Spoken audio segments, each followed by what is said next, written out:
फागुनिया रौरा बानी बहरा एने सुलगता जवानिया के आहारा।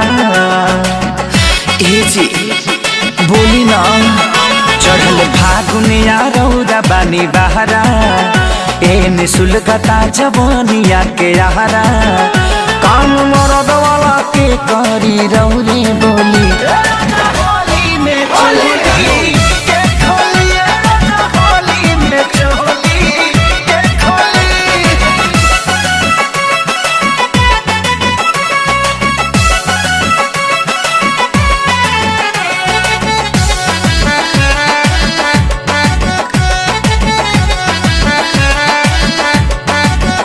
पिछला बेरी नयनी रौरा घरवा रह गईनी ये सैया जी बहरवा। लूट पैनी न होली के लहरवा भेज दिहनी काहे हमके नैहरवा।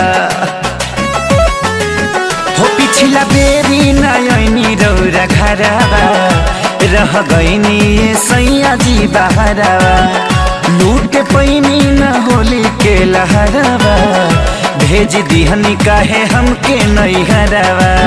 तो सहुमारे तना देखिया बगौआ टोली